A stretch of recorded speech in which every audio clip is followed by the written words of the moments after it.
aspects of it. There's a journey to go in relation to this. Fundamentally, Ireland believes in a more competitive Europe, a more expanded single market, a deeper savings and investment union ultimately benefits Ireland as well. And we've benefited enormously from the single market, so we've nothing to fear from enhanced cooperation. There was a meeting of a few EU leaders before this summit. Were you invited to that, and if not, why not? And second, Ireland's red lines on things like financial supervision, on Mercosur, and on the idea of these made-in-Europe clauses. Does that kind of distance you or cause any friction between you and your EU partners? Well, first of all, in terms of, I wouldn't use the term red lines in terms of financial or in terms of the savings and investment and bringing it to a conclusion. We would have concerns around the European preference, but I take some solace from what President Costa has said in terms of the application and utilisation of that. We understand the issue in terms of the need for industrial resilience within Europe, but at the same time, trade deals all over the world with India counter to that and a more protectionist approach within Europe. So I think there's a balance to be struck here. Certainly we need more self-reliance in core areas to reduce risk and in terms of over-dependencies, but we must protect the open free trade ethos of the European Union, in my view.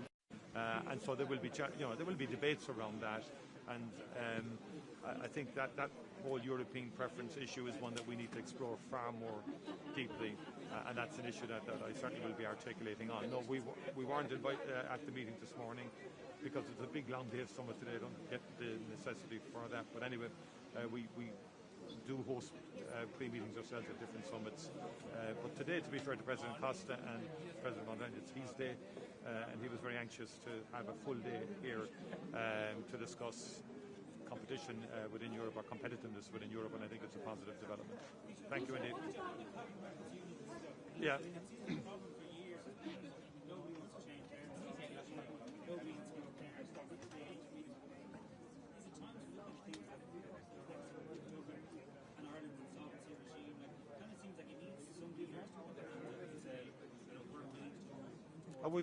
We put the hands up when we said we're willing to progress this issue, because the broader issue of European competitiveness is at stake here. There are positives here as well for particularly Irish SMEs potentially in a stronger savings and investment union. So obviously a lot of work to be done yet, and we will do further work at home on this. But in my view, we have always benefited from a European single market. It's probably one of the most transformative decisions for the Irish economy and for the European economy. And we shouldn't lose sight of that the impact of originally when we brought in the single market was very, very positive for Ireland. And as a small open trading economy, I think we have to focus in on that. Also the whole area of availability of capital for entrepreneurs and for SMEs in Europe is a very serious issue. I mean, many of our own SMEs pivot. Obviously, we do well in terms of US venture capital.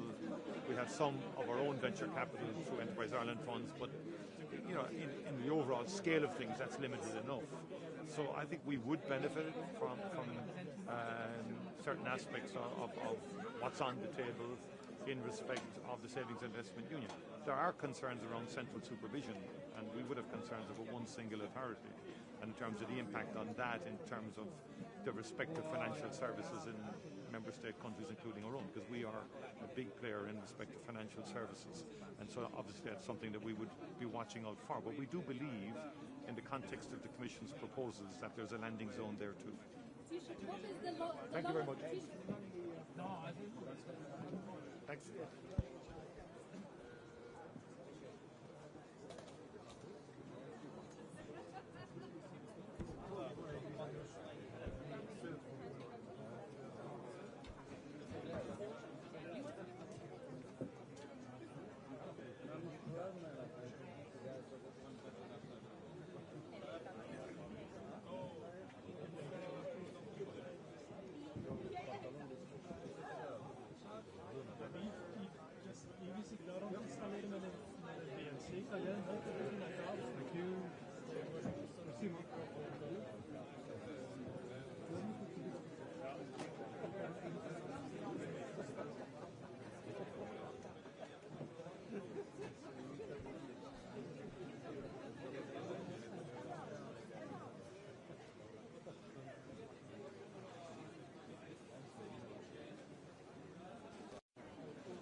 morning to everybody.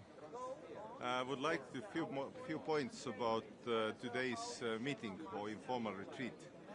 The first one is about competitiveness. I strongly believe that the things we are doing also in Estonia, getting rid of excess bureaucracy, are those things that will help Europe become more competitive, because to be honest, in Estonia we have this kind of agreement with our entrepreneurs that our top entrepreneurs, chambers of commerce, employees, unions and so on, are helping the government and public sector to eradicate different norms. And that's boosting competitiveness and also economic growth, because to be honest, a couple of years have been quite slow in Estonia, but right now the economic growth is boosting. That is the first point. Second one is about breakthrough technologies and AI. I would say that if we look at the numbers in America and, for example, in Europe, then breakthrough technologies and especially AI investments in different capabilities, for example, gigafactories and so on, if you compare the numbers, Europe is lagging behind. In Estonia, we have agreed with our startup sector, IT sector, to form this kind of Estonian AI, which will mean that we will deal with AI influence to the labor market, to the economy and so on, and also to education. Because in Estonia right now, this year, already 1/3 of our education system is using and teaching AI. And in 3 years it will become 100%, so everybody will be fluent in AI technologies. And with entrepreneurs, I would say that with different breakthrough technologies, IT, AI, it's usually the question that will few of us have a lot in a very rapid tempo, or will we win all together? So that is the motto also for Estonian AI. So these are the things we would be talking about today. And maybe the third point I will mention is connections, because to be honest, if Europe wants to stay in competition compared to other regions, then the connections, energy, transport-wise, are very important to connect Europe as a whole. So these are probably 3 points I will make today, and I hope this will be a very fruitful event for Europe. Thank you. Thank you.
Strong, then there is no ground to complain. So I think, again, I will refer to my main idea. Discussions are useful, but after the discussions, the decisions have to come. President, you mentioned national banks, national development banks. By the way, we are really eager to use the example of France. And actually, the role model of France is very interesting for us. And actually, this idea to transfer the savings accounts from the commercial banks to the National Development Bank. Actually, we borrowed this idea from French.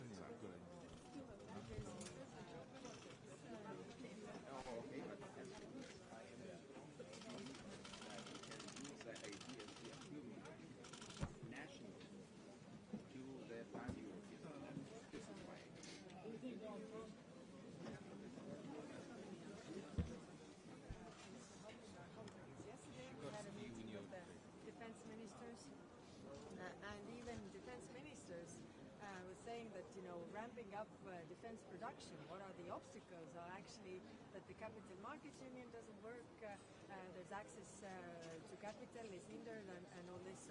So definitely there's something that we need to work with, and also to build partnerships to diversify our trade portfolios. Are you in favor of Buy Europe, Made in Europe? I'm a liberal, so I don't believe in protectionism because in the longer term I think it's best for our companies if they can freely export, and if we make ourselves stronger, then our products are also competitive, and we don't need the protectionism. Saying that, we also have to deal with the economic coercive practices that come from China that greatly damage our companies. That's one question about the surroundings. What do you think of the castle? I haven't really been able to look around yet, so I can tell later. Thank you. Yeah. So today we have a narrow opportunity to be seized. I don't think we have any choice as we prepare for what will be the decisive actions to be taken at the March European Council. We also need to be ready to take decisions if countries want to go further together. We've always been in favor of integration. This is not an obstacle to unity, or a shortcut, but rather a pathway to it. I will make 3 points. First of all, competitiveness needs capital. We have savings in Europe. This is not a question of a lack of it, but we don't have enough tools to turn them into growth. If we manage that with innovation, we can scale up, and we will be essentially lowering prices. If you look at the last Eurobarometer, every citizen across all countries mentioned the cost of living and affordability as their number one concern. So all our actions need to be geared also towards addressing that. If we don't do that, we lose our legitimacy and we lose our credibility. Therefore, we need to complete the Savings and Investments Union. The European Parliament is very much onto that from a legislative perspective. We also need to complete the single market.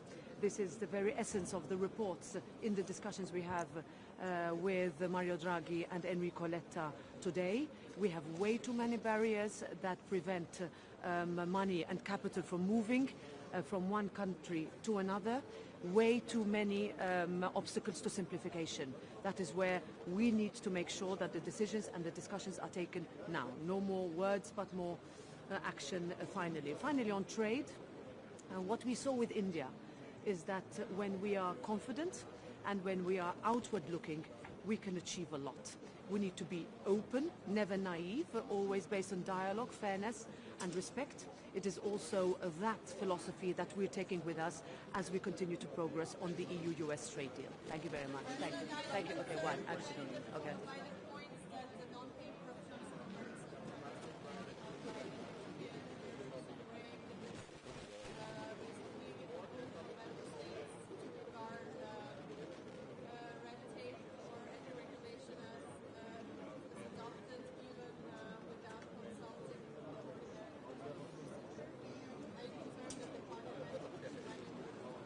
I think the simplification drive is what unites all the institutions. This is not something that is new. You will see, yes, a very strong call. We welcome it from the European Council to go further, to make it easier for our businesses, for our industries, for our families. How do we manage to make it more affordable in Europe? And if that means looking at where we can correct, where we can improve, where we can further simplify, which is the aim of all the omnibuses we have on the table, not going against the possibility of continuing to have legislation, of course, but making sure that where things can be corrected and when things can be made easier, then we should do that. Thank you very much.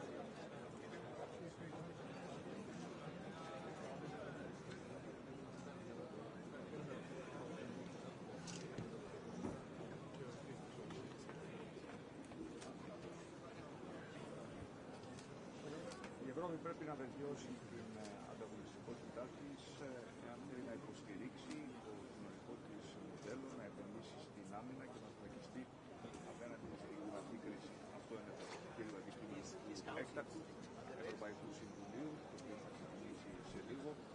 Η Ελλάδα προσέχεται σε αυτή τη συζήτηση και θα καταθέσει πολύ συγκεκριμένες προτάσεις, προκειμένου να μειωθεί η ευρωπαϊκή γραφειοκρατία, να λειτουργήσει καλύτερα η νέα αγορά και η ανταγωνιστικότητα τελικά να μπορεί να αποδείξει τους και των επιχειρήσεων αλλά και των Ευρωπαίων καταναλωτών.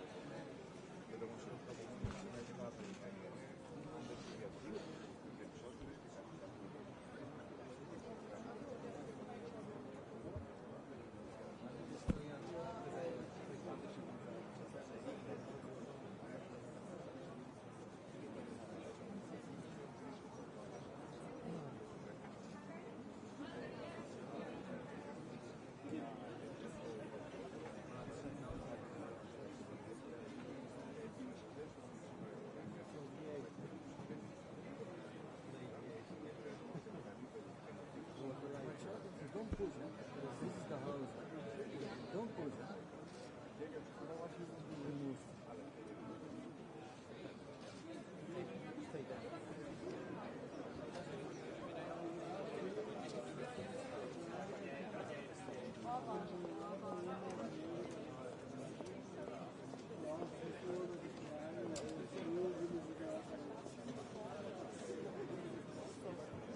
Good morning.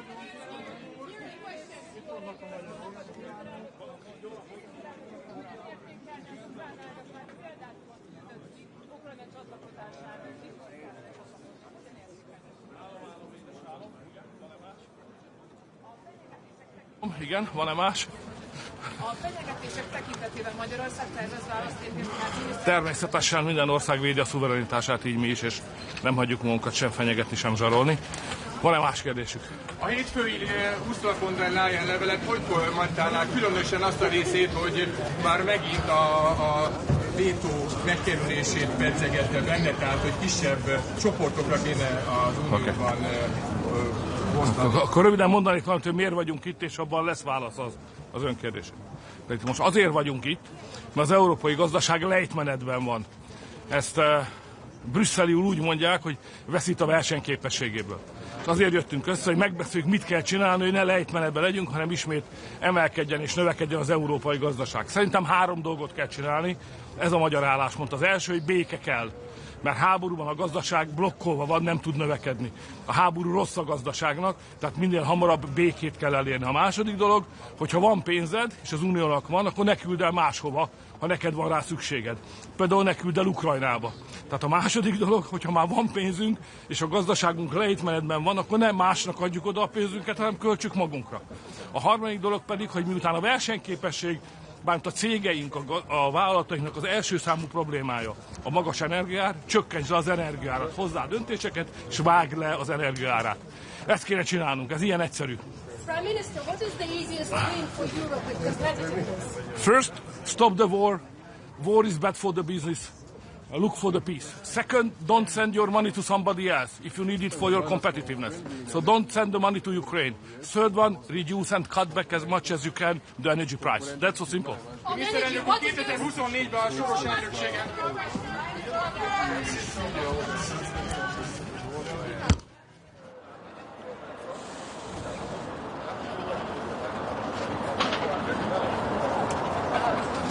Καλημέρα σας. Καλά. Αρκετά. Θεωρώ αυτό το άτυπο συμβούλιο ένα από τα σημαντικότερα της Ευρωπαϊκής Ένωσης. Ένα συμβούλιο, άτυπο συμβούλιο, το οποίο κάλεσε ο πρόεδρος του Συμβουλίου μετά από την κοινή επιστολή 22 κρατών μελών, συμπεριλαμβανομένης και της Κυπριακής Δημοκρατίας, μετά από πρωτοβουλία του Γάλλου Καγκελάριου. Και προσεγγίζω αυτό το συμβούλιο όπως ακριβώς το άτυπο συμβούλιο που είχαμε τον περασμένο χρόνο στις Βρυξέλλες για τα θέματα άμυνας και ασφάλειας. Σε εκείνο το συμβούλιο ήταν καθοριστικό στο να πετύχουμε σε ένα χρόνο σημαντική πρόοδο, συγκεκριμένη πρόοδο, απτά αποτελέσματα στα θέματα της άμυνας και ασφάλειας που συζητούσαμε για δεκαετίες και ποτέ δεν υπήρξαν αποτελέσματα. Άρα ευελπιστώ ότι το σημερινό θα οδηγήσει σε συγκεκριμένες αποφάσεις με χρονοδιαγράμματα, έτσι ώστε να ενισχύσουμε την ανταγωνιστικότητα της Ευρωπαϊκής Ένωσης, κάτι που όλοι συμφωνούμε. Προσέρχομαι στο άτυπο συμβούλιο με 8 συγκεκριμένες προτάσεις της Κυπριακής Δημοκρατίας σε όλους τους τομείς οριζόντια για ενίσχυση της ανταγωνιστικότητας της Ευρωπαϊκής Ένωσης και κατ' επέκταση των κρατών μελών. Θέλω επίσης να αναφέρω ότι αποτελεί μια βασική προτεραιότητα της Κυπριακής Προεδρίας μέσα στο πλαίσιο της ενίσχυσης της στρατηγικής αυτονομίας. Δεν μπορούμε να μιλάμε για στρατηγική αυτονομία της Ευρωπαϊκής Ένωσης χωρίς να είμαστε ισχυροί στο θέμα της ανταγωνιστικότητας, και μέσα σε αυτό το πλαίσιο όλοι οι φακέλοι νομοθετικοί και άλλοι που βρίσκονται ενώπιον της Κυπριακής Προεδρίας τους έχει δοθεί ιδιαίτερη προτεραιότητα. Θα έχουμε σημαντικές αποφάσεις που θα ολοκληρωθούν μέσα στο πλαίσιο της Προεδρίας μας και επαναλαμβάνω ότι αυτό το Συμβούλιο θα πρέπει να ανοίξει το δρόμο για συγκεκριμένες αποφάσεις. Αρκετές συζητήσεις είχαμε, όλοι συμφωνούμε με το στόχο, είναι η ώρα των αποτελεσμάτων. Από εκεί και πέρα 2 άλλα θέματα. Θα δω τον Έλληνα Πρωθυπουργό για να με ενημερώσει για την χθεσινή συνάντηση, τις συζητήσεις που είχε με τον πρόεδρο της Τουρκίας και θα συζητήσουμε με τα μεσογειακά κατά κύριο λόγο κράτη-μέλη της Ευρωπαϊκής Ένωσης για μια κοινή προσέγγιση σε σχέση με την πρόσκληση από τον Αμερικανό Πρόεδρο για την ερχόμενη εβδομάδα στην Ουάσιγκτο.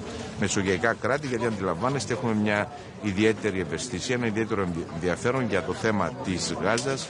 Η Κυπριακή Δημοκρατία μάλιστα κατά τη διάρκεια της συνόδου που έγινε στην Αίγυπτο, στην παρουσία του Αμερικανού Πρόεδρου, υπέβαλε και συγκεκριμένες προτάσεις προς υλοποίηση πτυχών του Αμερικανού Πρόεδρου. Αλλά θα συζητήσουμε, επαναλαμβάνω, με τα μεσογειακά κράτη, έτσι ώστε να έχουμε μια κοινή προσέγγιση σε σχέση με τη συμμετοχή, το επίπεδο συμμετοχής. Μιλάμε πάντα για την πτυχή που αφορά τη Γάζα. Σας ευχαριστώ πολύ. Να σας ρωτήσουμε, αν έπρεπε να διαλέξετε ένα βασικό κορονίδα των προτάσεων για την ανταγωνιστικότητα, κύριε Πρόεδρε, ποιο θα ήταν αυτό το μέτρο? Θα πρέπει επιτέλους να υπάρξει ολοκλήρωση της ενιαίας αγοράς. Και η Ευρωπαϊκή Ένωση έχει τεράστιες προοπτικές. Μιλάμε μια αγορά με 450 εκατομμυρίων ανθρώπων. Έχουμε τεράστια δύναμη ως Ευρωπαϊκή Ένωση και αυτή τη δύναμη θα πρέπει να την ανακοινώσουμε. Είναι μια πτυχή. Μια άλλη πτυχή είναι οι συμφωνίες ελευθέρου εμπορίου. Αυτό που έγινε με την Ινδία. Θα πρέπει να προχωρήσει με τα Ηνωμένα Αραβικά Εμιράτα. Θα πρέπει να προχωρήσει με την Αυστραλία. Από εκεί και πέρα θα πρέπει να τολμήσουμε να δούμε και τον deregulation. Δεν είναι μόνο να βάζουμε κανονισμούς. Εκείνοι οι κανονισμοί οι οποίοι δεν προσφέρουν οτιδήποτε δεν πρέπει απλά να αλλάξουν. Θα πρέπει να καταργηθούν. Και θέλω να σας πω ότι πριν από αυτή τη σύνοδο, αλλά και μέσα στο πλαίσιο της Προεδρίας μας, είχα συναντήσεις με ευρωπαϊκές οργανισμούς, επαγγελματικούς οργανισμούς των βιομηχάνων και των εργοδοτών, με τον Business Europe, με το Eurochambers, με τα κυπριακά αντίστοιχα σύνολα, το Κυπριακό Εμπορικό Βιομηχανικό Επιμελητήριο, με την ΟΕΒ, και έρχομαι εδώ, όπως σας προανέφερα, με 8 συγκεκριμένες εισηγήσεις.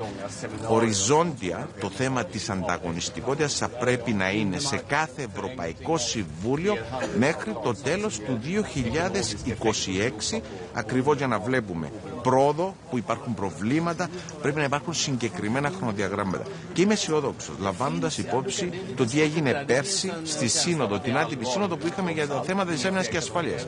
Έχουμε ενώπιον μας ένα σημαντικό χρηματοδοτικό εργαλείο. Χαίρομαι γιατί η Κυπριακή Δημοκρατία είναι από τα πρώτα κράτη-μέλη και αυτό δείχνει τη σημαντική δουλειά που κάναμε εσωτερικά, που έχει εγκριθεί το ποσό 1,2 δις σε σχέση με την Κυπριακή Δημοκρατία και είναι σημαντικό, είναι ένδειξη της σημαντικής δουλειάς που έγινε, της σωστής δουλειάς που έγινε στην Κύπρο και είμαστε ένα από τα πρώτα κράτη-μέλη που έχει εγκριθεί το σχετικό ποσό.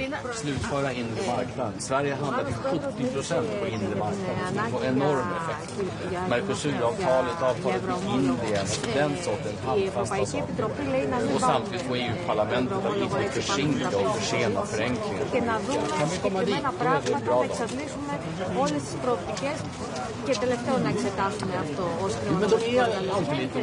Η θέση της Κυπριακής Δημοκρατίας είναι ότι πρέπει να κάνουμε μια συζήτηση εκτός κουτιού. Τίποτα δεν πρέπει να μην πέσει στο τραπέζι των συζητήσεων. Όλα πρέπει να πέσουν στο τραπέζι των συζητήσεων, να καταλήξουμε θέματα που θα προχωρήσουμε άμεσα, μετά μεσοπρόθεσμα, μακροπρόθεσμα, πώς μπορούμε να έχουμε γρήγορες νίκες, γρήγορες αλλαγές, να στείλουμε το μήνυμα στους πολίτες μας. Είναι πολύ συγκεκριμένοι οι τομείς. Αυτό που σας ανέφερα με την νέα αγορά. Δεύτερο, το κόστος ενέργειας. Θα πρέπει αυτό να είναι ενιαίο σε όλα τα κράτη-μέλη της Ευρωπαϊκής Ένωσης. Υπάρχουν θέματα τα οποία μπορούμε να έχουμε αποφάσεις και αποτελέσματα αμέσως. Υπάρχουν θέματα που θα τα δούμε μέσοπρόθεσμα και μακροπρόθεσμα. Αλλά επαναλαμβάνω, πρέπει να έχουμε μια συζήτηση εκτός κουτιού με όλα τα θέματα πάνω στο τραπέζι.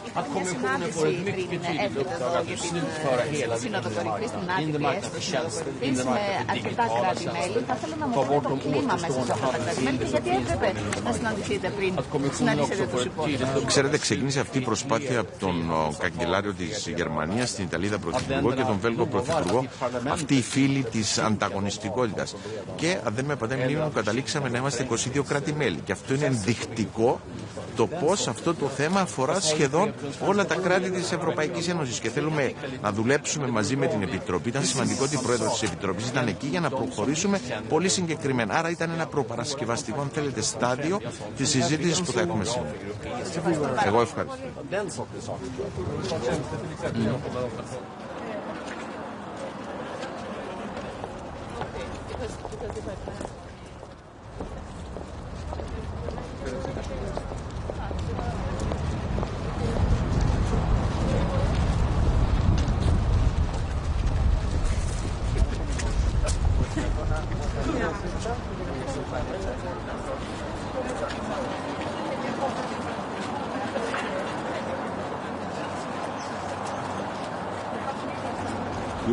Voilà.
ETS allowances are destroying our industry. You know, 2 years ago there was this industry conference in 24, and what happened in 2 years? Nothing. We lost 10% of industry capacities. So only words, conferences, and no action. So the only things we have to do is to revise this system of ETS allowances. What Commission said in 2020, that the price of ETS 1 today should be 26.50. And how much it is today? 90. The Czech industry lost because of these speculations, because 80% of allowances are subject to further business. And you know, from these allowances, the profit, 63% of profit is going to United States and UK. So they make business and we are losing our industry. So that's why this is the only thing how we can save our industry. Otherwise we will meet again and again. And last time when I have been Prime Minister, in September 21, I sent a letter to everybody. It's the same story. After 5 years, nothing happened. And I said that time, we have to have maximum price of ETS 1, 30 euro. So this is the case. We can speak about competitiveness, internal market, investment, money. But this is the only thing how to save the industry immediately. And for this, we need this competence. So that's the case. How come do you think that the environment is less important than economy? Is that your position? Look, internal market or trade with India and Mercosur are important, but it will take years and years. And to change, really, and to help the industry, the only thing is these allowances. And it's possible. But we can, of course, speak about a lot of things, how to improve, how to invest, how to deregulate, how to do everything. But it's only words. And what about buying more European products? But what about Eurobond? It's not about Eurobond. It's about the cost of energy. Okay? And if in France they subsidize energy, and I had a dinner yesterday, 2 hours with Emmanuel Macron, and they pay until end of the last year 50 euro. In Czech Republic, we pay 110 euro. So we have to have unified energy market. So this is the only solution. Okay, thank you. Bye.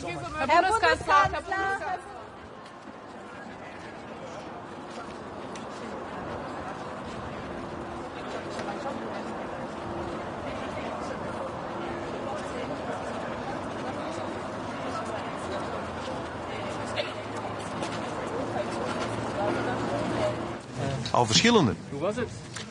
Goed, ik denk dat er wel wat eensgezindheid is onder vele landen om te focussen op pragmatische, snelle resultaten. Ik denk dat dat belangrijk is. Je kan spreken over marktintegratie van de 27. We weten allemaal dat dat nog jaren zal duren om daar echt substantieel vordering in te maken. Maar de problemen die liggen er wel nu in zaken competitiviteit. Dus het idee om op energiekosten, administratieve ontlasting, een aantal quick wins die we kunnen maken, om daarop te focussen, ook beter afschermen van onze markt voor oneerlijke praktijken. Dat we daar eigenlijk de commissie willen vragen om dit jaar nog met resultaten te komen. Daar is toch een grote eensgezindheid over. En dat mag ons niet beletten om maand na maand op elke Europese raad competitiviteit te bespreken en dan de langere termijn projecten Draghi-Letta in realiteit om te zetten. Dus dat wordt weer op de lange baan geschoven? Dat wordt niet op de lange baan geschoven, maar u weet ook dat Europa integreren met 27, dat je dat niet op 1 jaar doet. En de grote teleurstelling zou zijn dat we buiten komen met een groot schema dat jaren zal vergen, terwijl op dit moment de industrie in een perfecte storm zit. We moeten deliverables leveren in 26. Ik denk dat dat de main focus moet zijn. Dat dat de vraag van de Raad aan de Commissie moet zijn vandaag. Minder uitstootrechten voor de industrie of langer gratis uitstootrechten? Wel, de hervorming van het ETS-systeem is een van de hot topics. Je mag dat niet overboord gooien. Ook de klimaatdoelstellingen zullen niet overboord gegooid worden. Dat zou ook unfair zijn voor zij die al ver zijn in dat soort zaken. Maar dat de energiekost op dit moment Europa totaal oncompetitief maakt, dat is een waarheid. Dat is een koe. De petrochemische sector en de staalsector, ja, die staat op omvallen in Europa de komende jaren. En dan heeft het natuurlijk niet veel zin. Als die sector Europa verlaat, dan wordt de wereld warmer en worden wij veel armer. Dus dat mag niet gebeuren. Dus dat je daar toch moet kijken naar een aantal hervormingen. Ik heb daar wel ideeën over. Ik ga ze niet met u delen, maar ik ga ze hier binnen met de mensen delen. Maar er moet wel iets uitkomen. De industrie slaakte gisteren een noodkreet. Welke concrete maatregelen kunnen hier dan genomen worden? Wel, dat zijn de dingen waar ik nu over spreek. Energiekosten, dat staat op nummer 1. Daar is het echt paniek. Sectoren die heel veel energie nodig hebben en die dit ook als grondstof gebruiken, die kunnen op dit moment in Europa niet overleven. De lijst van afkondigingen, sluitingen, die is ellenlang. Je krijgt die op een A3 niet meer afgedrukt. Die investeren in China, die investeren in de Verenigde Staten. Op de duur ben je je basisindustrie kwijt. Dan heb je ook geen strategische autonomie meer. Dan kan je in Europa echt zelf niks meer maken gewoon. En dan ben je overgeleverd aan de genade van die grote handelsblokken. Dus onze markt afschermen tegen oneerlijke praktijken en tegen protectionisme van anderen op een intelligente manier. En onze eigen kostenstructuur van dat soort industrie verminderen. En ook de administratieve lasten die heel zwaar op hen wegen in Europa. Dat is echt fenomenaal. Daar zijn gisteren gruwelijke verhalen over verteld. Ja, dan moeten we in de loop van dit jaar soelaas bieden. En tegelijk zeggen, we hebben ook dingen op langere termijn en daar gaan we maand per maand mee aan de slag. De commissie zegt, het zijn eigenlijk de lidstaten die ook te veel barrières opleggen door wetgeving aan te passen op nationaal niveau. Wel, de commissie heeft daarin ook 100% gelijk en we moeten opletten dat de raad ook niet in een soort oorlog met de commissie terechtkomt, waar Europa met alle zonden van Israël wordt beladen en zegt het is allemaal jullie schuld en jullie moeten dat nu allemaal oplossen. Ik denk dat we er samen door moeten. Dus ik denk dat dat ook belangrijk is vandaag om de psychologie van de vergadering goed te bewaren. De raad zal vragen stellen aan de commissie, maar dat mag hier geen kruisverhoor worden, dat mag hier geen proces worden van wat de commissie zogezegd allemaal fout heeft gedaan. Dat zou nu ook niet eerlijk zijn. En mevrouw van der Leyen heeft ook gelijk. Er is heel veel goldplating in Europa, waar Europa regels zet en iedereen dan zegt, goed, maar wij gaan er toch nog iets bij doen, want we willen toch nog wat nobeler en wat moreler zijn dan men ons vraagt. Waar men de regel niet ziet als een regel, maar een soort minimum, waar men voor alles nog moet bovenop leggen. Dus daar heeft ze ook 100% gelijk in. Prime Minister, what is the easiest way for Europe? Wel, dat staat ook in ons regeerakkoord. Ik denk dat wij trachten met de energienorm op die kostenstructuur in te grijpen. Wij hebben ook tientallen projecten van administratieve vereenvoudiging in beeld gebracht. Het no-gold-plating principe van dus effectief niks meer bovenop de Europese regels te leggen, staat ook verankerd in het regeerakkoord. In dat Make 2030-orgaan werken we met onze industrie samen om alle quick wins te plukken die we kunnen plukken. En we doen budgetair ook wel wat inspanningen naar loonlastverlaging. Dus ik denk dat we op Vlaanderen, rond permitting bijvoorbeeld, doet belangrijke stappen. En heeft ook een pakket van 2 miljard voorzien. Dus wij doen wat we kunnen. Nu is het ook het woord aan Europa om op dat niveau te doen wat er kan. Deze locatie, Alden Biesen, zal dat de leiders inspireren, denkt u? Ik mag het hopen. Ik ben wel een beetje trots. Gisteren hadden we de Industry Summit, 600 industriële leiders in Antwerpen, maar ook regeringsleiders van de grootste landen die naar Antwerpen zijn gekomen, hebben heel de dag geluisterd. En opnieuw vandaag in ons land, en eigenlijk ook op mijn initiatief, die vrienden van competitiviteit was mijn idee, dat het hier gebeurt, dat maakt me wel fier. Met welk resultaat wil u naar huis gaan vandaag? Het is natuurlijk een retraite, dus hier wordt nog niks beslist. Maar als we naar huis kunnen gaan met conclusies, waar Antonio Costa zal zeggen, ik heb jullie alle 27 gehoord en ik denk dat in maart de commissie ons voorstellen moet doen om op korte termijn dit jaar een aantal maatregelen te nemen. En ik heb ze geschetst. En ik denk dat we maand per maand het op de agenda moeten zetten onder het voorzitterschap van Cyprus. En ik weet dat ze ervoor zijn, Cyprus. Ik heb het net met hem besproken. Maand na maand competitiviteit op de agenda te zetten om die lange termijn projecten op te volgen en de vooruitgang daarin op te volgen, dan ben ik heel tevreden voor vandaag. Prime Minister, what is the easiest win for Europe in terms of competitiveness? What is the low-hanging fruit? Well, the main concern for European industry right now is the energy costs. We are not competitive and we risk losing the petrochemical industry, the steel industry, metals, and of course this is the base of all prosperity. If you lose that, you have no strategic autonomy anymore. So I think in 2026 measures need to be tabled to lower the energy costs, to lower administrative burdens on our enterprises, to protect our market against dumping practices from other trade blocs. This is what we do have to do in the short term, and I think competitiveness has to be on the agenda of every European Council, also to look at projects on the longer term, like market integration, everything that is written in the Draghi and the Letta reports. In your opinion, what would be a good result of today's meeting?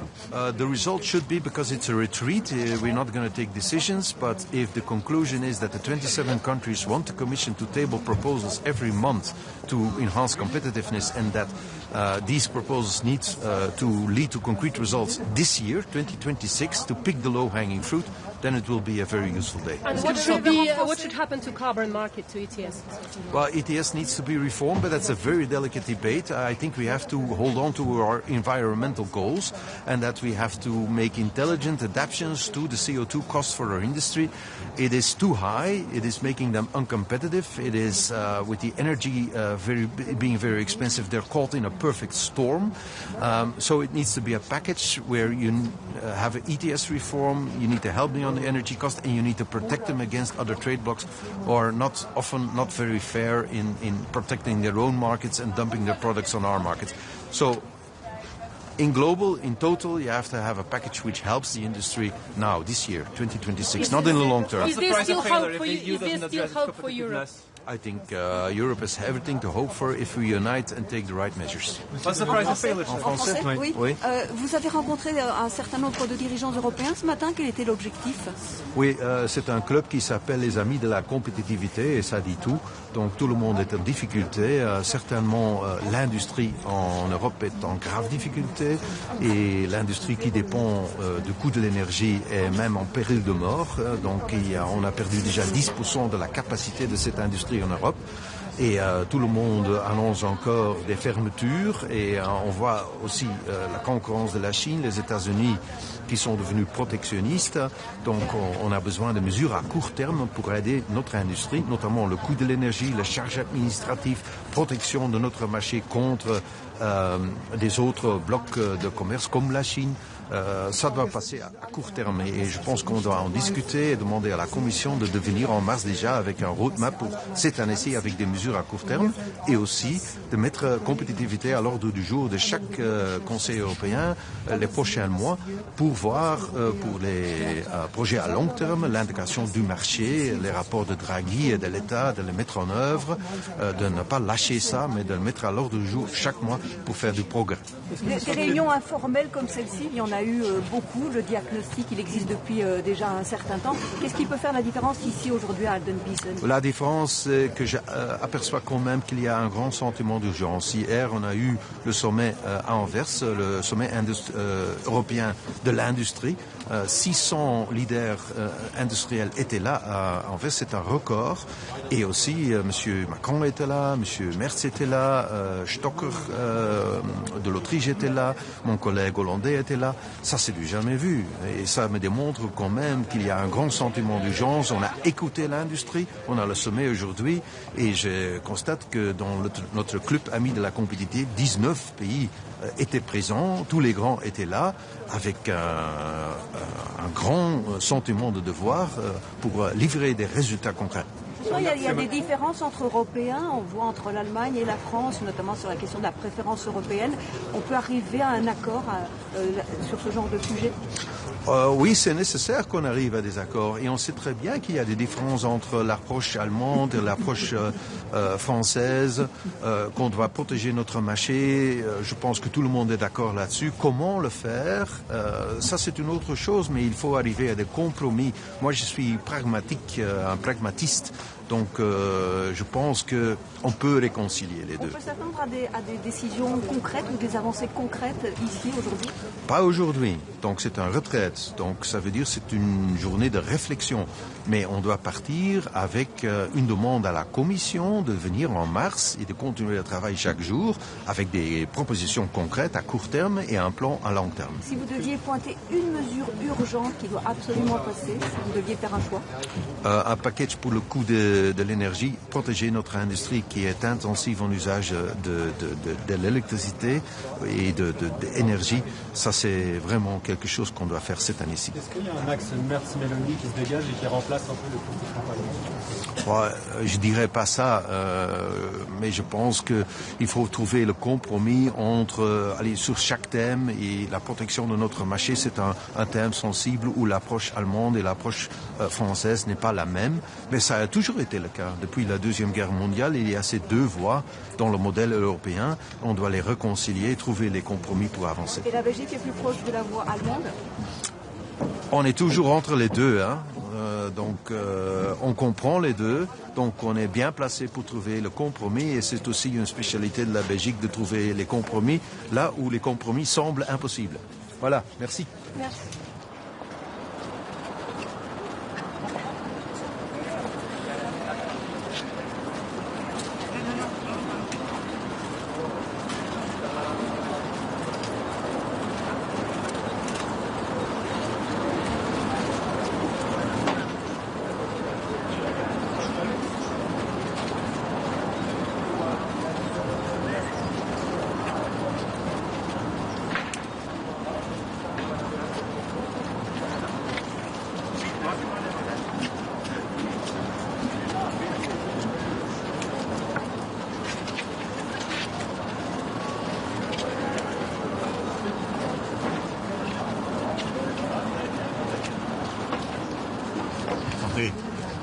Ja, wir treffen uns heute hier in der Nähe von Lüttich zu einem außerordentlichen Europäischen Rat.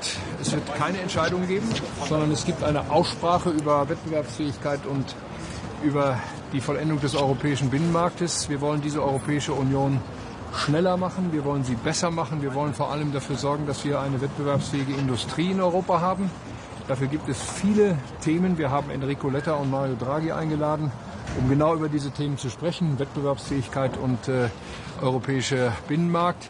Wir werden in 4 Wochen auch über die Finanzierung der Europäischen Union sprechen, aber heute geht es vor allem um diese Themen. Ich freue mich, dass Emmanuel Macron und ich wie fast immer einig sind über diese Fragen, und ich rechne damit, dass wir heute einen Schritt nach vorn tun, ohne Entscheidungen zu treffen. Aber wir bereiten Entscheidungen vor, die dann in 4 Wochen getroffen werden, wenn wir zum nächsten regulären Europäischen Rat in Brüssel zusammenkommen. Heureux d'être là avec Monsieur le Chancelier Merz et de pouvoir avoir cette retraite durant laquelle on va évidemment réfléchir ensemble, mais décider d'un plan d'action aussi très concret. Et je crois qu'on partage ce sentiment d'urgence. Que notre Europe doit agir très clairement. Les constats sont établis. Il y a eu les rapports Draghi et l'État. Il y a aussi une accélération de la pression sur nous, avec, on le voit bien, une concurrence, parfois une concurrence déloyale qui est très forte, avec une pression très forte de la Chine, avec les tarifs qui nous ont été imposés par les Américains et des menaces de pratiques coercitives. Et donc tout ça impose une réaction. La priorité, c'est d'avoir une réaction d'abord à très court terme, qui consiste à mettre en œuvre tout ce sur quoi on est d'accord.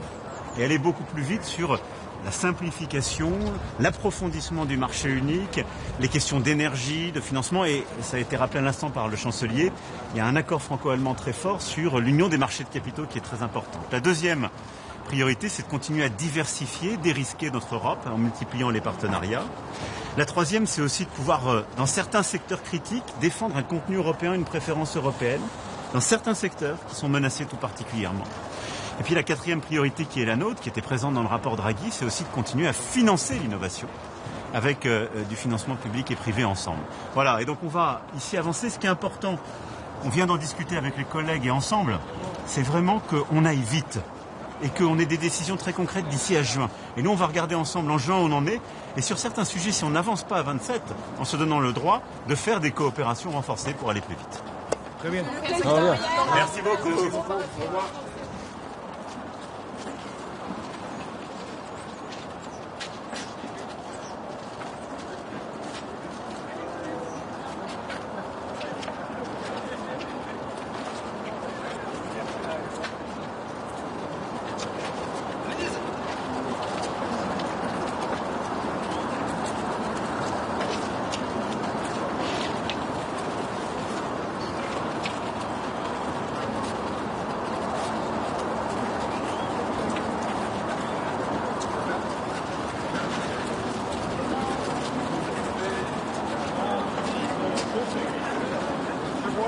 have reversed a lot of meetings, but let's see.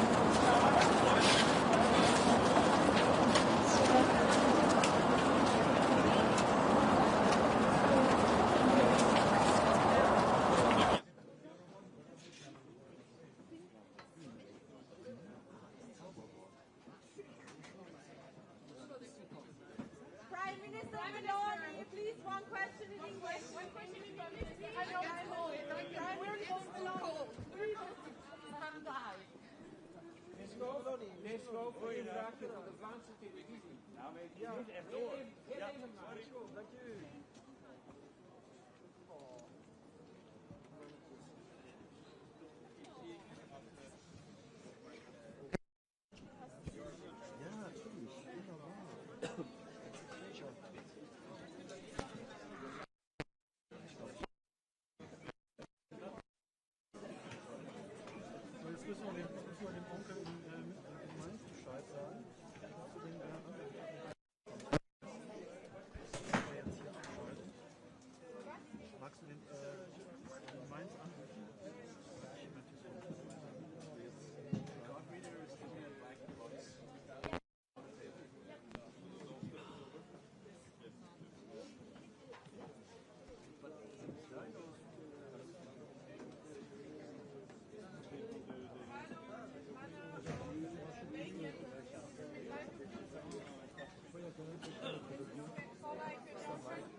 Als u daar is, moeten we de camera op neerpakken.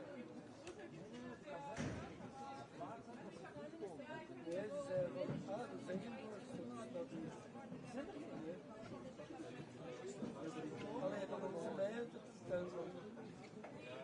Met mijn tijd, hè, Gerry. Met mijn tijd, hè. Met mijn tijd. Dat denk ik wel.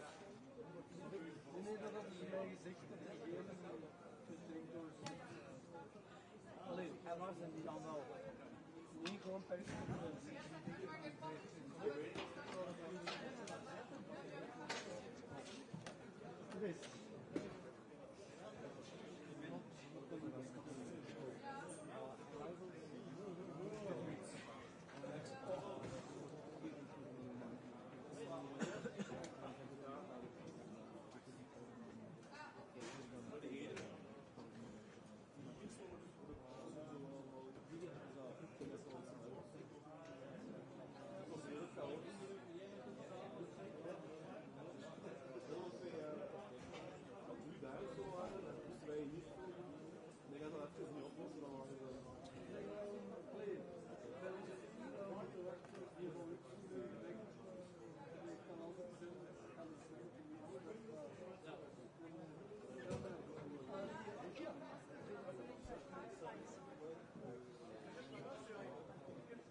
even dabei geweest zijn. Maar ik weet niet meer iets. Oh, dat is echt duur daar.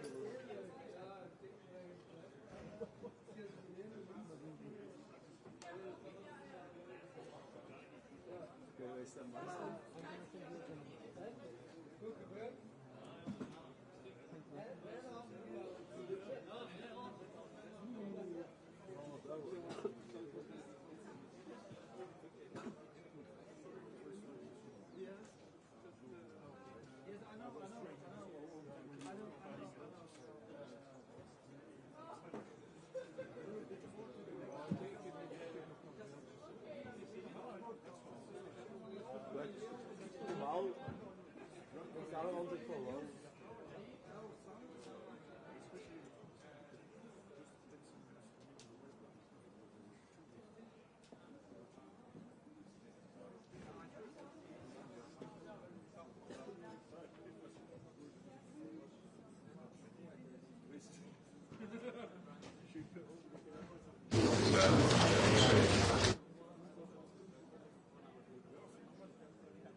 Thank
you.